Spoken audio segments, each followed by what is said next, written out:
My earliest memories are filled with the sound of shouting. Dad's voice would boom through our small house, making the walls seem to shake. Mom would try to keep her voice down, probably thinking of me and my baby sister Lillian, but sometimes she couldn't help but shout back. I was 7 then, and Lillian was just too young to really understand what was happening. I remember watching Mom brush Lillian's hair one morning, singing softly to her. That was the last time I saw her do that. Later that day, the shouting started again, worse than ever before. "You're impossible, Robert," Mom's voice cracked. "You control everything I do, everyone I talk to." The divorce happened fast after that. One day Mom was just gone.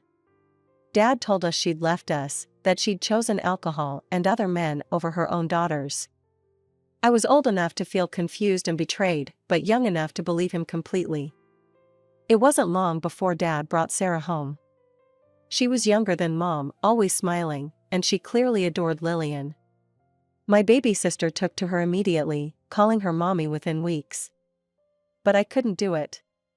Every time Sarah tried to hug me, or do my hair the way Mom used to, I'd pull away. "Chloe," Dad would say sternly, "Sarah is trying her best. You need to be more grateful." But how could I be grateful? I still had a mom, a real one, somewhere out there. Where was she? Why didn't she call?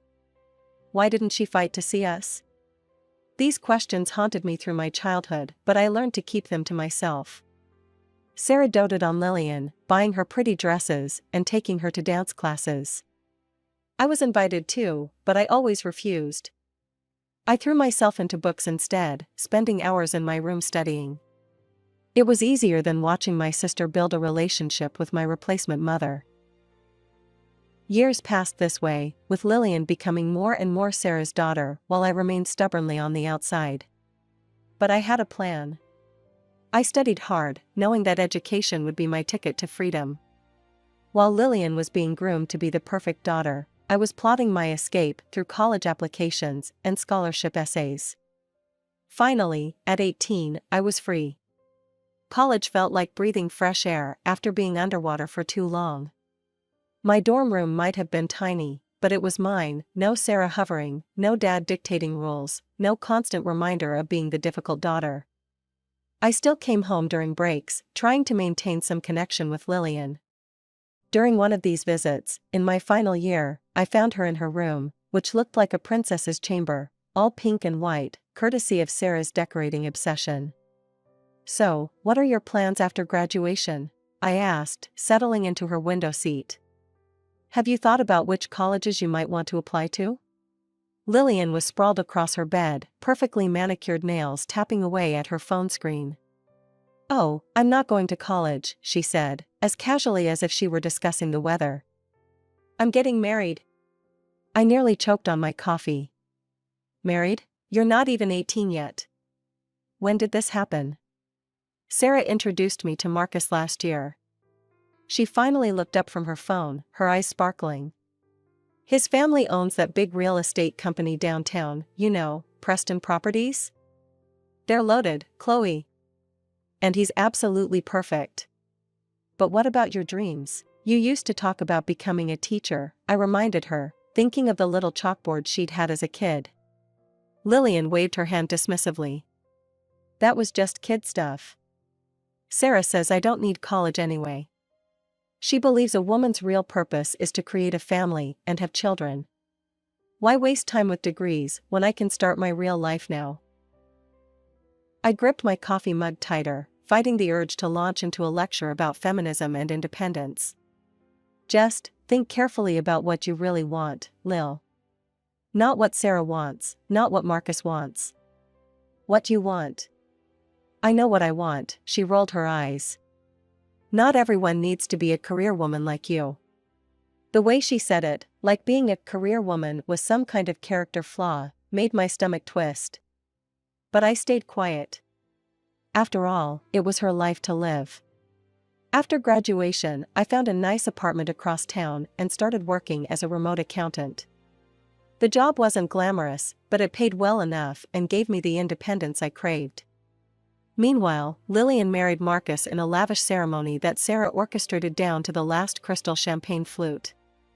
Within a year, my baby sister was a mother herself, with little James arriving right on schedule. A year later came Emma. That's when my peaceful life started unraveling. The first time Lillian showed up unannounced, she was wearing designer workout clothes that probably cost more than my monthly rent, carrying 2 baby bags and looking perfectly put together despite supposedly being an exhausted new mom. "I have a spa appointment," she announced, already setting the bags down in my living room. "You'll watch them, right?" "Thanks, sis. James just ate, and Emma might need a diaper change soon." "Oh, and James likes his stuffed elephant for nap time, it's in the blue bag somewhere." Before I could even process what was happening, she was gone, leaving me with a toddler and an infant. This became a regular occurrence. Lillian would appear with some urgent appointment, lunch date, or shopping trip, dropping the kids off like they were packages to be delivered. The real shock came when she and Marcus decided to take a romantic getaway. No warning, no asking, they just showed up at my door with the kids and enough supplies for 3 days. The constant interruptions were driving me insane. My work as an accountant required focus and attention to detail, something nearly impossible to maintain with 2 small children running around. Every time I'd settle into a spreadsheet, there'd be a cry, a crash, or "Auntie Chloe, I'm hungry." I tried working early mornings before Lillian's surprise visits, late nights after the kids went home, weekends when I should have been relaxing. But it wasn't enough. My boss had started noticing errors in my work, small mistakes that could have serious consequences. "Why don't you ask Sarah and Dad to watch them sometimes?" I suggested one day as Lillian dropped off the kids for the 3rd time that week. "Or maybe Marcus's parents?" "Dad's always at work," Lillian replied, already halfway out the door. "And Sarah says the noise gives her migraines. Besides, you're so good with them." I watched her walk away in her perfectly pressed designer outfit, not a hair out of place, and fought back the urge to scream.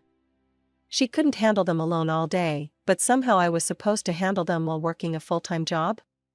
The breaking point came on a Tuesday. I had a crucial deadline, and James was particularly energetic that day. I'd turned away from my laptop for just a moment to stop Emma from eating a crayon when I heard the thud. James had been jumping on the couch, something I'd told him not to do countless times, and had fallen off.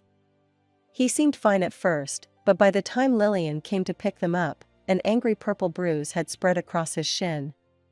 The moment she saw it, she exploded. "What the hell, Chloe," she screamed, making both kids start crying. "I trust you with my children, and this is how you watch them." He could have been seriously hurt. "Maybe if you actually watched your own kids," I started, but she cut me off. "I knew I shouldn't have left them with you. You're so irresponsible.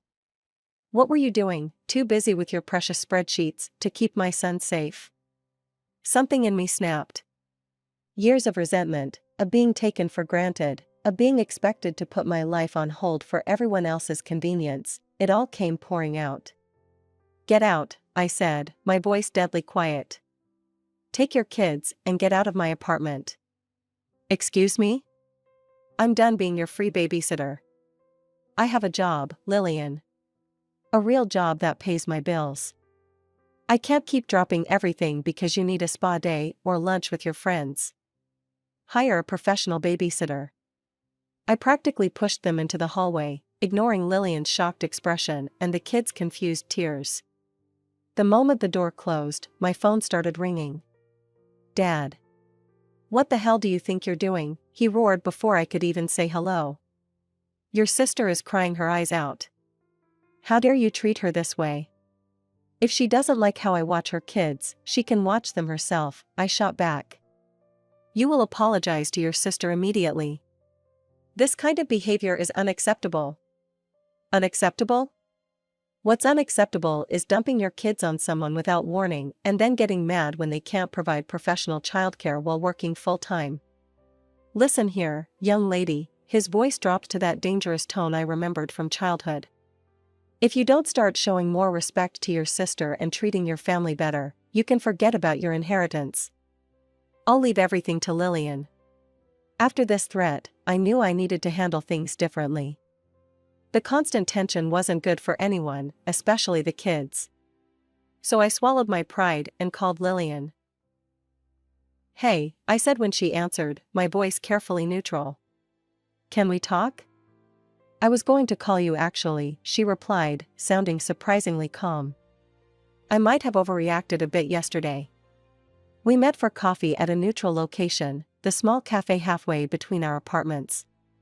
Lillian looked tired, the perfectly put-together facade slightly cracked. "Look," I started, stirring my latte. "I love James and Emma, you know I do. But I can't keep dropping everything at a moment's notice. I need to be able to plan my work schedule." Lillian nodded slowly. "I get it. I guess I've been taking advantage a bit." We worked out a system. She'd give me at least 24 hours notice before bringing the kids over. No more doorstep drop-offs, no more surprise weekend stays. We'd stick to a regular schedule, Tuesday afternoons and Thursday mornings, when I could properly plan my workload around childcare. Things improved after that. The kids still came over, but on a predictable schedule that let me arrange my work accordingly. I even started enjoying our time together more, now that it wasn't forced on me. As Christmas approached, I made plans with my college friends for a ski trip in the mountains. It would be my first real vacation in ages, no work, no family drama, just snow and freedom. When I heard Lillian was planning a family trip to Europe, I figured it was perfect timing. Surely a family vacation meant the whole family, kids included. 2 days before my departure, I stopped by Lillian's house with Christmas presents for the kids. The living room was chaos, suitcases everywhere, clothes laid out on every surface. Dad and Sarah were there too, Sarah directing the packing like a general organizing troops. "These are so cute," Lillian exclaimed as the kids tore into their early presents. "They can play with them while staying at your place during Christmas." I froze, my coffee cup halfway to my lips. "What?" "Oh, it's going to be amazing," Lillian continued, apparently oblivious to my shock. "Marcus's college friends are joining us in Paris, and then we're hitting the ski slopes in Switzerland. No kids allowed, it'll be just like old times." "I'm leaving for a ski trip tonight," I said slowly. "With my friends. I've had these plans for months." The tension in the room was thick enough to cut with a knife. I watched my father's face turn that familiar shade of red that always preceded an explosion. "I couldn't care less about your plans," he spat, standing up from his armchair. "When are you going to grow up and realize that family comes first? Looking after your sister's children is your responsibility." "My responsibility?" I echoed, incredulous. "Since when is it my responsibility to be their full-time babysitter?" Sarah stepped forward, her face a mask of disapproval I'd grown all too familiar with over the years.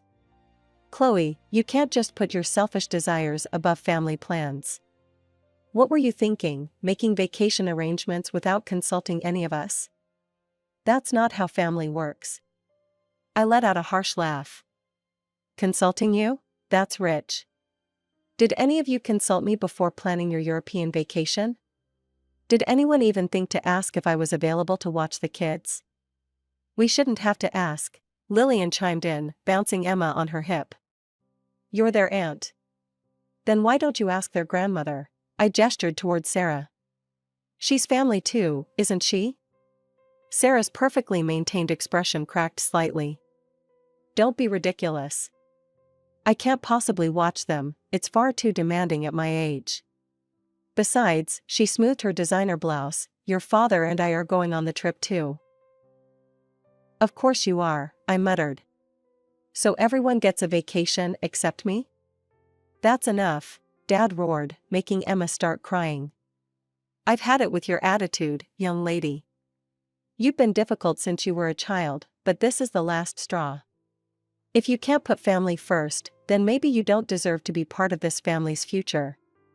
The inheritance will go entirely to Lillian, every last penny." Something snapped inside me. Years of manipulation, of being the family doormat, of having my life treated as less important than everyone else's, It all came rushing to the surface. "You know what? Keep your damn inheritance," I shouted, grabbing my coat. "I'm done being threatened. I'm done being manipulated. You all can go straight to hell." The door slammed behind me with satisfying force. My hands were shaking as I drove home, but I felt lighter somehow, like I'd finally broken free of invisible chains. I threw myself into packing and left to meet my friends, turning off my phone as we headed toward the mountains. It wasn't until I was settled in our cozy cabin that evening that I thought to check the security camera feed I'd installed after one too many surprise visits from Lillian. They had been there, all of them, Dad pounding on my door, Sarah trying to peer through the peephole, Lillian bouncing a crying Emma while James sat on the floor playing with his toy cars.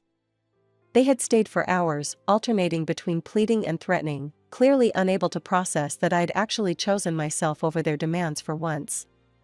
My phone buzzed constantly during the first day of vacation. I had muted all their notifications, but I could still see the numbers climbing: 27 missed calls from Dad, 43 from Lillian, 15 from Sarah. The voicemails and messages piled up, each more desperate than the last. "If you don't call back right now, young lady," Dad's voice thundered through one message I accidentally played before deleting. Sarah's texts were a masterclass in guilt-tripping. "I've never seen the children so upset. How could you abandon your own family at Christmas? Your poor sister is devastated. Is this really the kind of person you want to be?" Lillian's video messages were the worst, her perfectly made-up face streaked with tears, Emma crying in the background. "Please, Chloe. We can't find anyone else on such short notice. I'll pay you double what I usually do." I turned my phone off completely after that. My friends noticed my tension and suggested we hit the slopes early. The bite of cold air and the rush of skiing helped clear my head. 3 days into our trip, my cousin Rachel texted, "Just heard what happened. Don't worry too much, Sarah finally found someone through her country club friends to watch the kids. Some retired teacher or something. She's charging them a fortune though. Guess professional childcare isn't so cheap after all." I couldn't help but smile at that. They'd finally had to face the reality of what their constant demands had been costing me. When I returned home a week later, my social media notifications were exploding. Dad had made a public post, complete with old family photos of him with Lillian and me as children.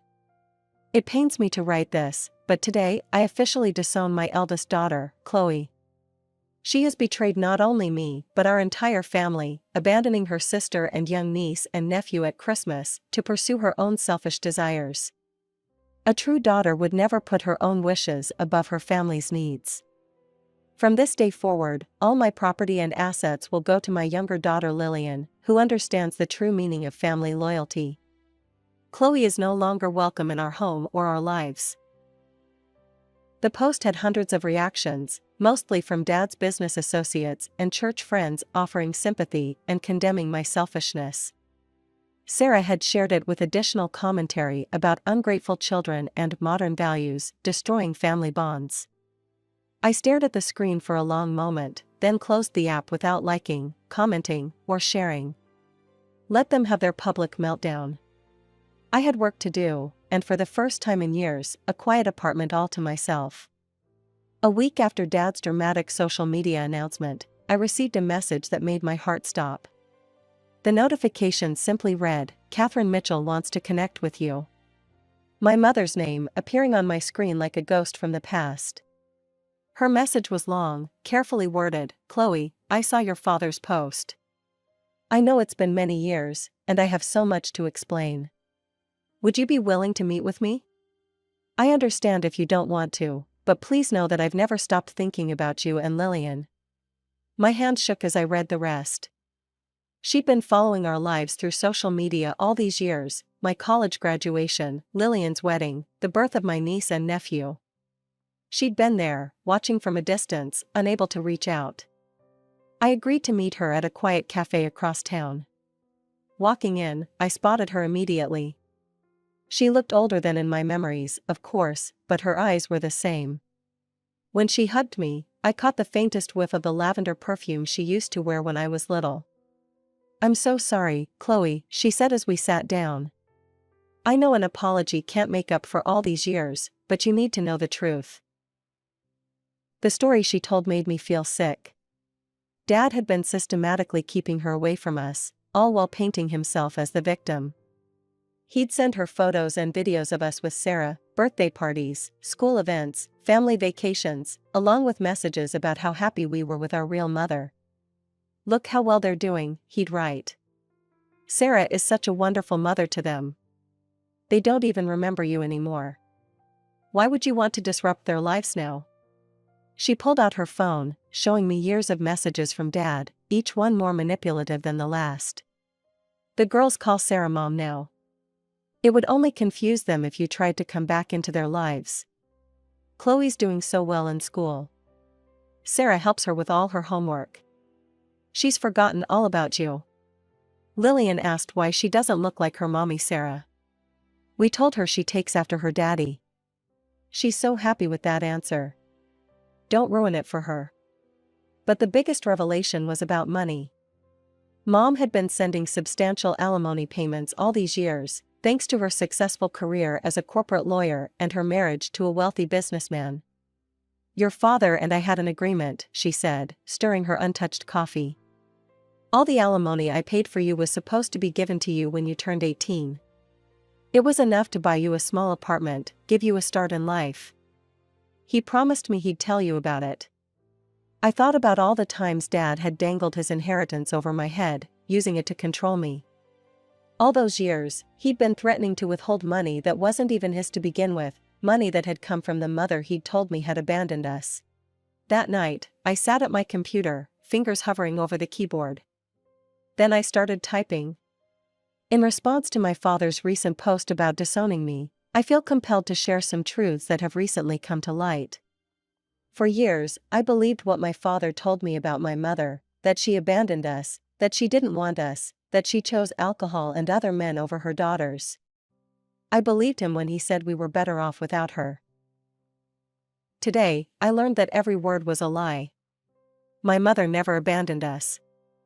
She was pushed away by a man who used manipulation and lies to maintain control over his daughters.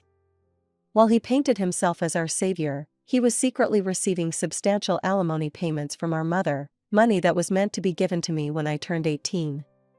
Instead, he held this money over my head for years, threatening to withhold his inheritance if I didn't comply with his demands. He sent our mother photos and videos of us with our stepmother, telling her we were happier without her, that we'd forgotten her, that we called another woman mom. He convinced her that reaching out would harm us psychologically. All while she watched us grow up from a distance, sending money she thought would secure my future. To my father, keep your money. I don't want an inheritance built on lies.